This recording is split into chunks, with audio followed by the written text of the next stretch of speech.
Hi, I'm Zor. Welcome to Unizor Education. Today we will talk about, again, we will talk about optics. A couple of lectures ago it was about optics of ellipse. Today it will be optics of hyperbola, hyperbola optics. And yes, optics is kind of a topic of physics, but in this particular case we're talking about reflection of the surface, reflection of the curve actually, and it's basically a purely geometrical property. So that's why I have included into this lecture into the subject I called geometry of mass plus for all course. Now, besides mass plus for all course, there is a mass for teens course, which basically is preceding actually this one. There is a physics for all course on the same website. It's all about unizor.com, which contains a lot of totally free educational material. You don't even have to sign in if you don't want to. So it has a lot of lectures. There is a relativity for all course of lectures over there. Anyway, so let's get back to geometry, and in particular we'll talk about hyperbola. Hyperbola is the curve of the second order because its equation in Cartesian coordinates is a second order polynomial, like ellipse and like parabola, which will be addressed in the next couple of lectures. So that would probably cover everything. Ellipse, hyperbola and parabola, these are all possible curves of the second order on the plane. Okay, so we are talking about reflection, which means as before I was talking about ellipse, and if you have a focus 1 and focus 2, and if you will direct a ray of light towards the surface of the, towards the curve actually, it will reflect and it will go to another focus. So that's the property of the ellipse, and we addressed this in previous lectures. Now, the reflection of the curve is basically reflection of the tangential line in that particular point. So today we will talk about similar property of hyperbola, and let me try to draw it. So let's say you have a hyperbola. So these are Cartesian coordinates. Okay, now I think I would like to start from tangential line at some point, so it will be something like this, and hyperbola will then go this way. So that would be the focus. Alright, so the hyperbola on this side will go this way somehow, and that would be another focus here. So this is F1, this is F2. Okay, so what happens if I will send a ray of light towards this point? This is point P, X, Y. Well, it will reflect off the tangential line. Reflection of the curve would be the same as if I sent it to a tangential line, and that would be something like this.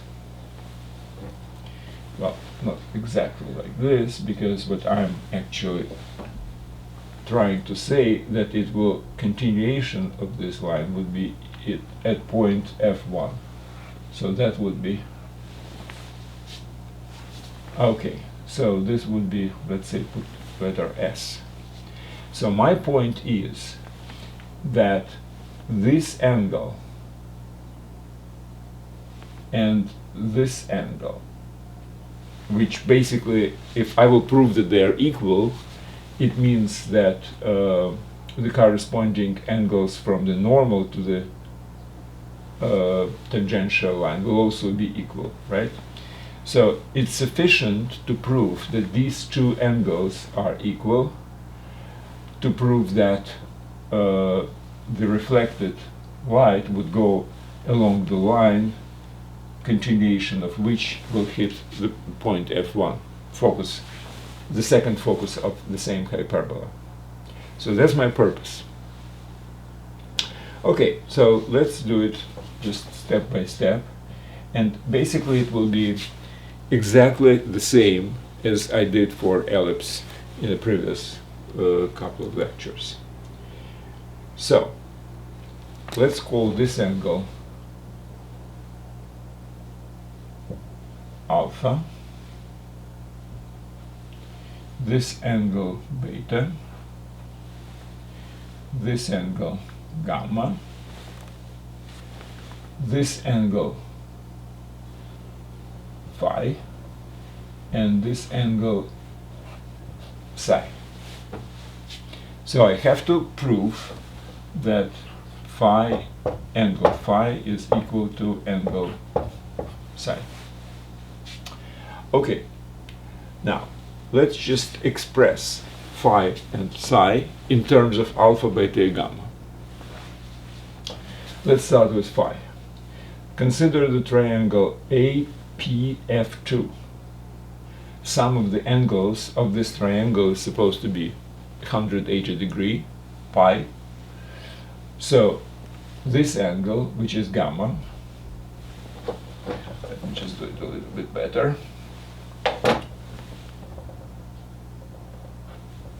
Gamma. Okay. So gamma plus phi plus, now this angle is pi minus alpha, and that's sum of these angles is supposed to be equal to pi, from which phi is equal to pi, and pi goes out, phi stays, alpha on this side and gamma on this side with a minus sign. So it's alpha minus gamma. Okay.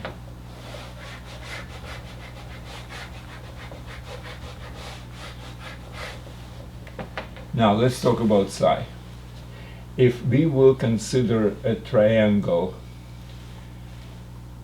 F1,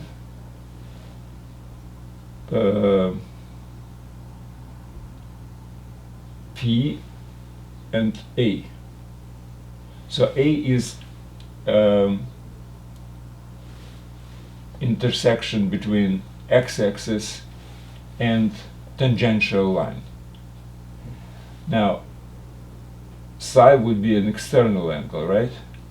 Now, but it's exactly the same as this angle because they're vertical. So this is also psi. So not gamma, psi. Oh, okay. I think I have to have another marker.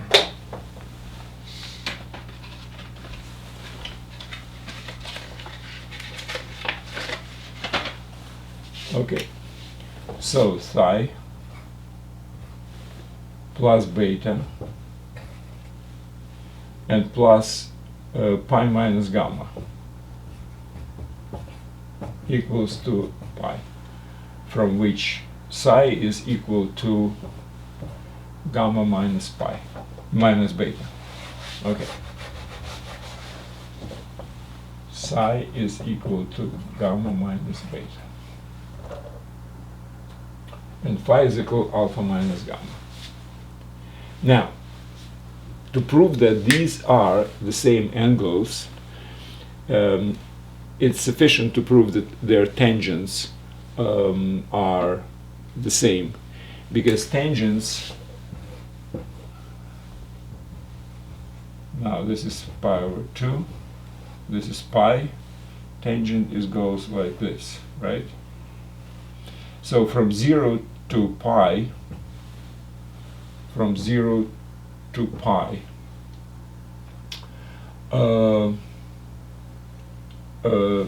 well, actually from minus pi to pi, it's monotonic. So there is basically very simple to say that if tangents are equal, then the angles must be equal to each other, or multiple of pi should be a difference between them. Now all our angles are from 0 to pi, so basically it's sufficient to prove that the tangents are equal, and from this it would follow that the angles are equal. Okay, so all we need is tangents of these two angles. Now there are difference of angles, so tangent of difference between two angles is expressed as tangent of, well, let's say phi is equal to tangent of alpha minus tangent of gamma divided by 1 plus tangent alpha times tangent gamma. Now, and similarly for the psi. This is psi.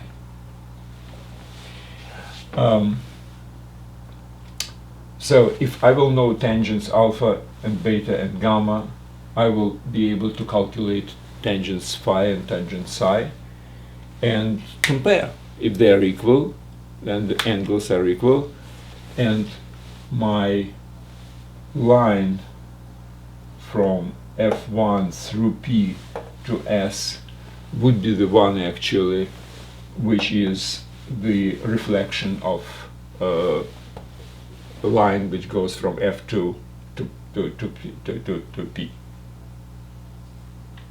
Okay. What are the tangents of alpha, beta, and gamma? Well, if you have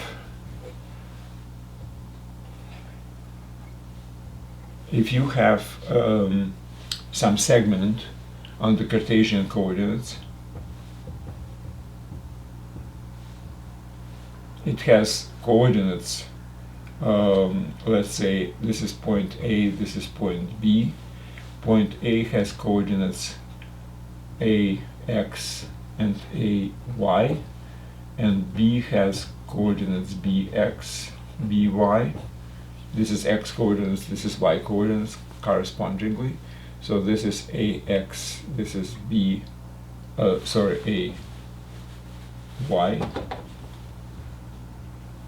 This is BX and BY.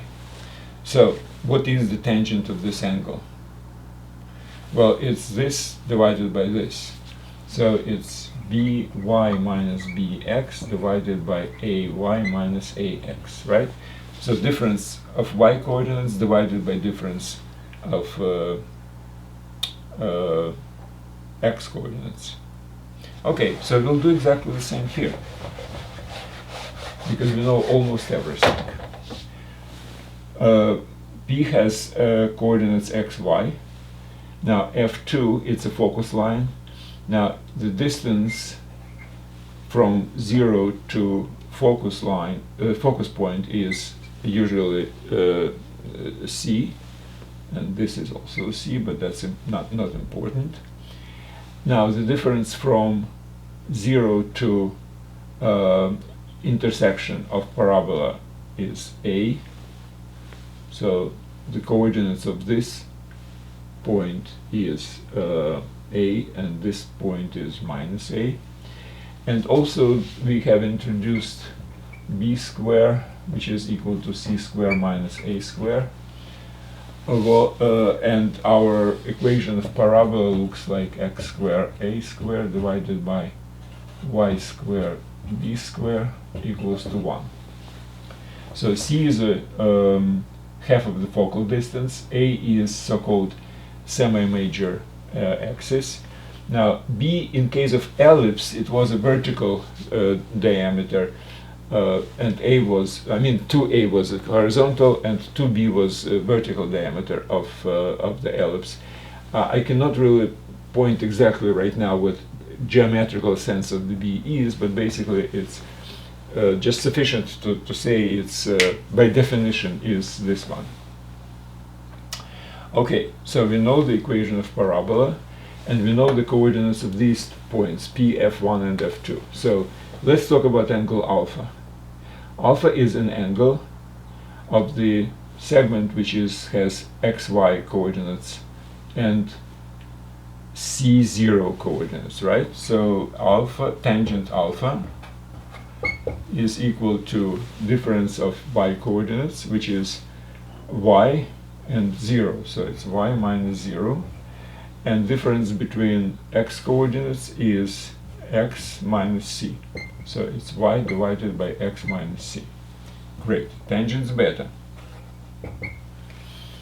Again, coordinates of this xy, coordinates of point f1 is minus c 0.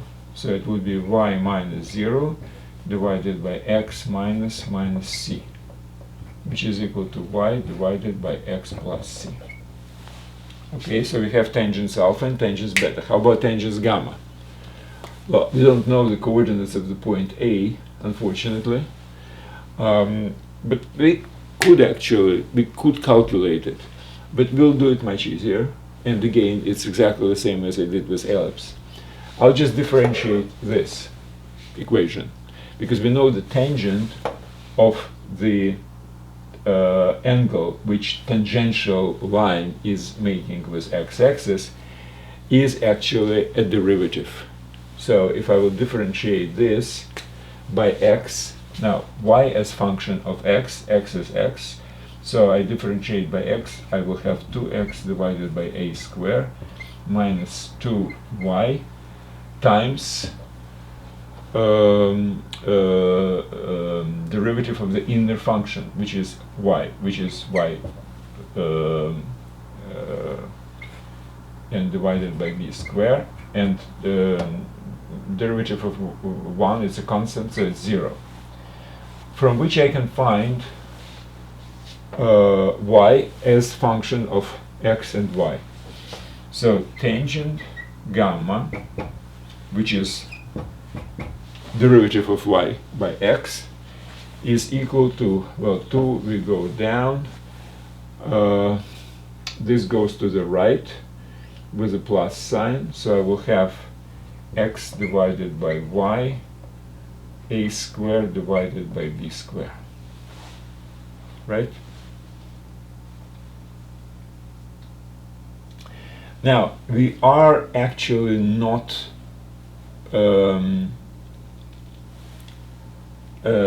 considering the case when y is equal to 0, which means it's this point. So if the ray of light goes this way, directly towards the point of intersection of hyperbola and the x-axis, well, the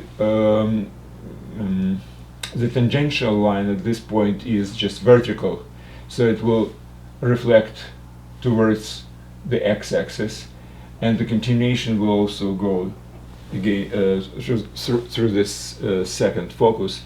So basically it will be kind of obvious. So that's why we can consider that y is not equal to 0, so all other general cases. So we have all three tangents, which means using formula like this, we can find tangent phi, and we can find tangent psi by having gamma and beta, and using these formulas, substituting into tangents for phi and psi, we can basically have expressions in terms of x and y and a and b and c. We can actually go through calculations and compare. Unfortunately, calculations are kind of tedious and long, so I'm not going to do it on the board here. However, every lecture which I have on any course on Unizor.com has notes, which are basically like a textbook, and into notes to this lecture I have included basically all these calculations. However, it would be much more beneficial for you if you will do all these calculations yourself and then check if you will have exactly the same result as I have, that the tangent phi is equal to tangent psi. Well, if you're not willing to do that, you can always go into the notes and check my calculations, but they are actually correct. I did not come up with correct calculations from the first time, I have to admit. I had to really do it like 3 times, but on the third time I had it right. It's just too bulky, and a lot of all these formulas, it's very easy to kind of make a mistake. But in any case, the result is these two tangents are equal, which means the angles are equal, and if this angle is equal to that angle, it means that that's exactly the line. So the line which goes to the F1 would be exactly the one which a ray of light will take after reflection of that particular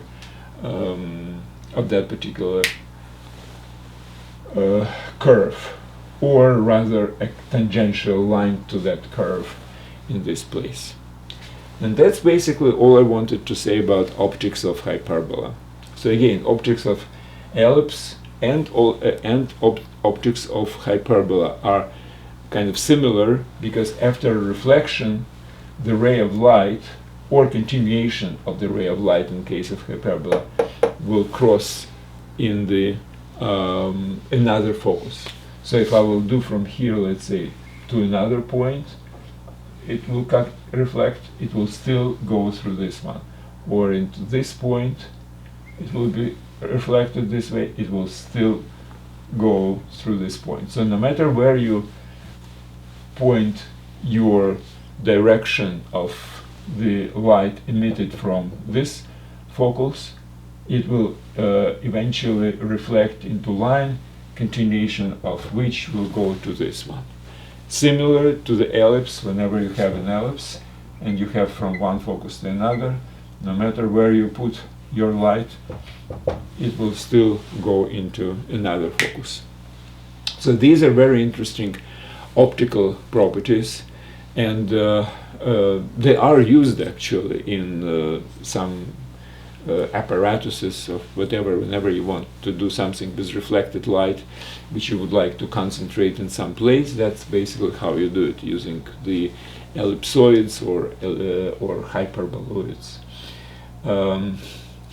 I remember there was a science fiction book back in Russia called Hyperboloid, of some engineer Garin or whatever his name was, and it was about basically putting all the light into focal point of hyperboloid, and it was supposed to somehow be reflected into one particular point where he wanted basically to do some, increase the temperature, maybe to burn something or whatever.